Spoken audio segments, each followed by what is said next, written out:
Good morning সবাইকে। তো আজকে আমরা রেডি হয়ে গেছি সকাল সকাল, এখন বাজে হচ্ছে 10:30।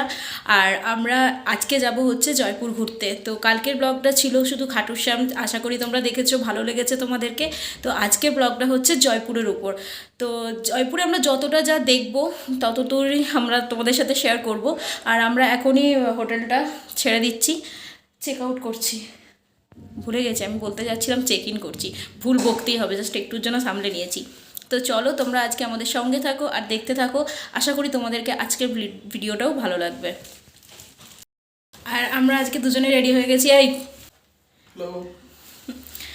তো ঘুম থেকে উঠেছি, প্রচুর ঘুমিয়েছি, 9টার সময় ঘুম থেকে উঠেছি, ওদিকে ঘুমিয়েছি 10টার সময় ঘুমিয়ে গেছি। মানে এত পরিমাণ টায়ার্ড ছিলাম, মাথায় বাম লাগিয়ে ঘাড়ে ভলিনি লাগিয়ে একদম পুরো টানা ঘুম দিয়েছি। তো খুব ভালো ঘুম হয়েছে, যেন মুখগুলো চোখগুলো সব ফুলে ফুলে মতো গেছে, আর একটু অনেকটা ফ্রেশ লাগছে। তো চলো, নতুন এনার্জি নিয়ে, অনেকটা নতুন এনার্জি না, অনেকটা এনার্জি নিয়ে, একটু ভুল বকেছি আমি। তো ঠিক আছে, চলো সঙ্গে থাকো আর দেখতে থাকো। তো এখন পৌঁছে গেছি আমরা হাওয়া মহলের সামনে। আর এই হাওয়া মহলের যে ডিজাইনটা তৈরি করা হয়েছিল সেটা হচ্ছে কৃষ্ণের মুকুটের আদলে তৈরি করা হয়েছিল।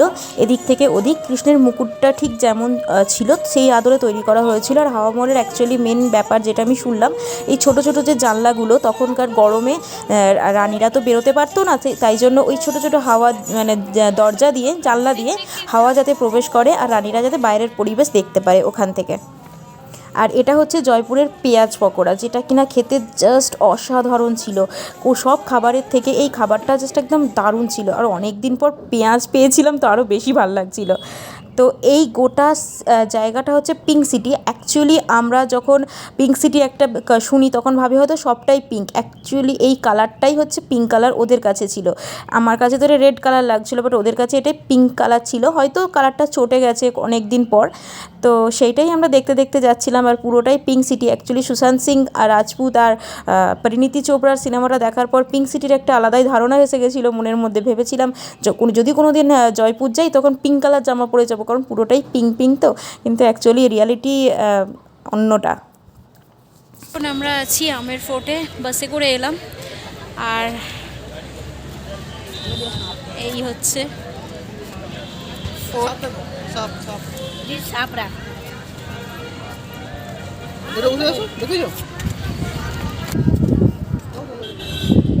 এই তো সাপ আমি দেখেছি, যে আমাদের ওখানে পাওয়া যায়। আরে সেই জল ধরা সাপগুলো, এখানে একটা ঝিল আছে।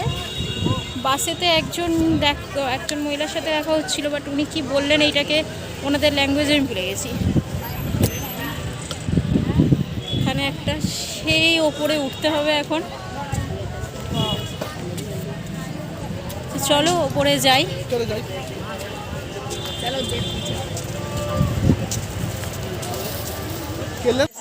একটুখানি ব্যাক সাইডটা দেখিয়ে দিই।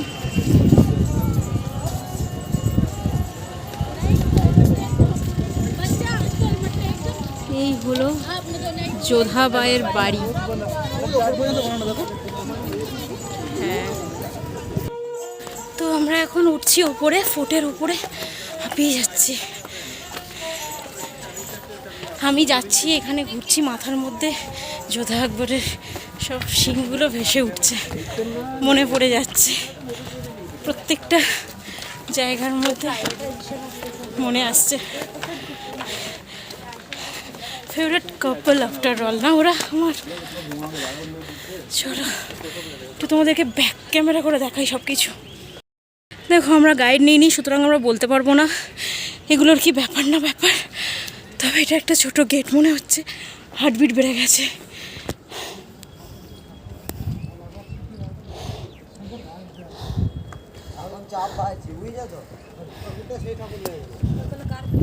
ওপরে কি আছে দেখার মতো? ওপরে কি আছে দেখার মতো? অনেক দূর তো হেঁটে হেঁটে পাহাড়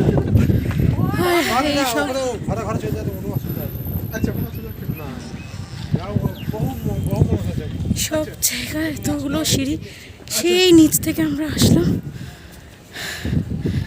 এখন এগুলোতে উঠছি। সিঁড়ি উঠতে উঠতে হঠাৎ এনাকে দেখলাম রাজস্থানি পোশাকে ওনাদের ইনস্ট্রুমেন্ট ঠিক করছিলেন, ওনাদের যে মিউজিক সিস্টেম আছে, মিউজিকটা আছে ওনাদের স্টাইলে বাজানোর জন্য। তো উনি ওনার রোজগারের জন্য করছিলেন, বাট আমাদের খুব ভালো লাগছিল পার্সোনালি। আর উনি যদি রাজস্থানি কোনো মিউজিক প্লে করতেন আরও বেশি ভালো লাগতো, তবে যতটুকু পেয়েছি ততটুকুতেই অনেক ভালো লেগেছে।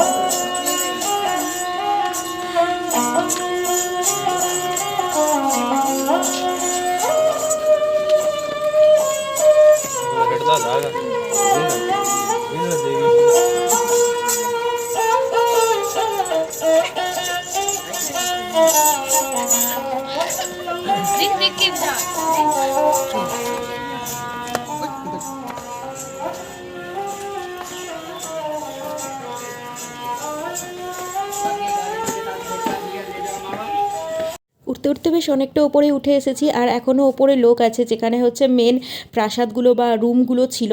আমরা এখনও সেখানে যেতে পারিনি, বাট যাচ্ছি আস্তে আস্তে। পৌঁছাতে উঠতে তো বেশি লাগবে, আর এমনিতে আমার কোমরে চোট। হিস্টোরিক্যাল ব্যাপারগুলোই একটু দারুণ হয়, আর আমার বেশ ভালো লাগে হিস্টোরিক্যাল ব্যাপারগুলো, হিস্টোরিক্যাল প্লেসে আসা ঘোরা আমার প্রচণ্ড ভালো লাগে। আর এখানটা দাঁড়িয়ে দাঁড়িয়ে ব্লগ করতে খুব ভালো লাগছে। তো এত পরিমাণ রোদ হচ্ছে, মানে স্ক্রিনে, মোবাইলের স্ক্রিনে পুরো মুখ পুরো জ্বলে যাচ্ছে, ছবি ঠিকঠাক মতো আসছে না। গাইড নিলে হয়তো জানতে পারতাম সব কিছু, কিন্তু গাইড নেওয়াটা আমার একদমই ভালো লাগে না, মানে জায়গা ঘোরা হয় না। ওরা যে ততটুকু বলবে, যতটুকু ঘোরাবে ততটুকুই আমরা ঘুরতে পারবো। আর কি ঘুরছি, খুব ভালো লাগছে। কোথাও না একটা ফিল করতে পারছি যে যেহেতু সিনেমাটা বলো আর সিরিয়াল বলো, সিনেমাটার থেকে বেশি সিরিয়ালটা যারা তোমরা দেখেছো যোধা আকবর সিরিয়ালটা, যেখানে রজত প্রকাশ আছে আর পরিধি শর্মা আছে, আমার দারুণ লেগেছিলো। একটা এপিসোড ছিল না যেটা আমি মিস করেছি।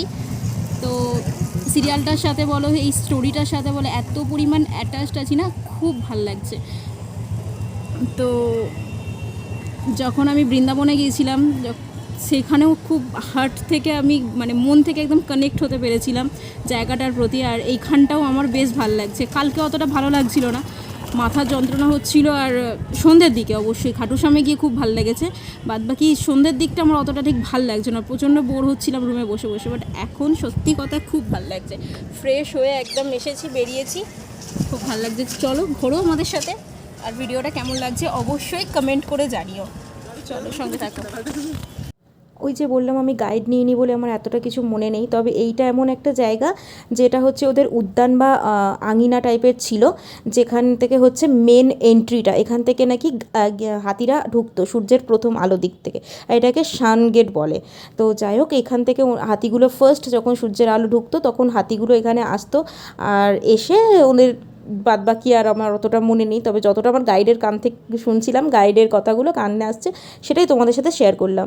আর এইটা পুরোটা একটা প্রাচীর দিয়ে ঘেরা, আর ওদের প্রাচীরের স্টাইলগুলোই খুব সুন্দর, যেটাকে আরও বেশি মানে ট্রেডিশনাল বানায়, ওনাদের রাজস্থানি ট্রেডিশনাল যে ব্যাপারটা সেটা বানায়। আর কত দূর বিস্তৃত এই প্রাসাদটা। তো আবার এইটা হচ্ছে একটা ওদের কামান, আর যেটা কিনা আমি দেখছিলাম চেক করে অরিজিনালি কিনা, কিন্তু হ্যাঁ এটা অরিজিনালি, কিন্তু আমি বুঝলাম না এটা ভিতর দিকে কেন মুখ করা আছে, মানে ভিতর দিকে গুলি চালাতো, আমি এটা বুঝতে পারলাম না। এটা বাইরের দিকে থাকলে তো বেশি ভালো হতো। তবে এটা হচ্ছে সানগেটের কাছে, সূর্য যে দরজা আছে সেই দরজার কাছে। এর উল্টো দিকে আছে মুন গেট, চাঁদের যে দরজা, চাঁদের ফার্স্ট আলোটা ওই গেট দিয়ে প্রবেশ করতো। তো এটাই আমাদের ঘোরা কমপ্লিট। আমি আর বলছি না, দেখিয়ে দিচ্ছি। এখন আমরা মেট্রো স্টেশনে আছি বাড়ি ফেরার জন্য, জয়পুর স্টেশনে যাওয়ার জন্য। হোটেল থেকে জিনিসগুলো নেব, তারপর যাব। আর মেট্রোতে বসে আছি, ওই যে বলেছিলাম না আমার কোমরে চোট, সেটা আস্তে আস্তে হঠাৎ করে ব্যথাটা বাড়তে শুরু করে। আমার তো খেয়াল ছিল না, পেন কিলার খেয়ে ঘুরছিলাম। আর অ্যাকচুয়ালি অনেকগুলো পেন কিলার খাওয়া হয়ে গেছে, সেই জন্য আর হঠাৎ করে না পেটে পর্যন্ত ব্যথা, মানে গ্যাস বেনে গেছিলো, যেন পেটে ব্যথাও শুরু হয়ে গেছিলো। আর এই জন্য অসিতকে বলছি বাই বলে দাও, আমি আর পারবো না। অসিত বলছে আরও একটু কিছু ঘুরবে তো, আমি বললাম আমি একদম ঘুরবো না, আর কিছু ঘুরবো না, আমি বাড়ি যাবো এবার। ট্রেন আছে আমাদের 8:45-এ। তো ওখানে ওই জন্য মানে পেটে ব্যথাটা হঠাৎ করে স্টার্ট হলো, আর কোমরে ব্যথাটাও স্টার্ট হয়ে গিয়েছিলো, সেই জন্য ফোরটাও আর বেশি ভালো করে ঘুরতে পারলাম না। আমাকে মেট্রোয় উঠে বাড়ি চলে আসতে হলো, মানে হোটেলে চলে আসতে হলো। আর আমি অদ্ভুত কাজকর্ম করছিলাম, কারণ আমার প্রচণ্ড পরিমাণ পেটে ব্যথা আর কোমরে ব্যথা হচ্ছিলো। পেন কিলার খেয়ে খেয়ে না আমার মানে গ্যাস তৈরি হয়ে গিয়েছিলো। প্রচণ্ড কষ্ট পেয়েছিলাম ফেরার দিনে, সারা রাত ঘুমোতে পারিনি। চোখ মুখের অবস্থা দেখলে তোমরা বুঝতে পারবে, মানে বমি করে না খাওয়া দাওয়া করে খুব অবস্থা খারাপ হয়ে গেছিলো। জয়পুরে সত্যি কথা বলতে বাঙালিদের খাওয়ার খুব অসুবিধা, কারণ বাঙালিরা দেখবে কোথাও ঘুরতে যাও বা কোথাওই যাও তখন মনে হয় কি বলো তো, একটু দিনের শেষে একটু ভাত হলে ভালো হয়, বাট এখানে সব সময় রুটি, তার উপর রুটিগুলো পাতলা না, খুব মোটা মোটা রুটি, যেগুলো তো আমি একদমই খেতে পাচ্ছিলাম না। তার উপর তরকারির মধ্যে কেমন একটা স্মেল ছাড়ছিল, যেটা কসুরি মেথির হলে না ঠিক আছে খাওয়া যায়, যেমন দিল্লিতে কসুরি মেথির খাবার খেতে পারি, বাট এখানে পারছিলাম না। তো চলো টাটা, দেখা হচ্ছে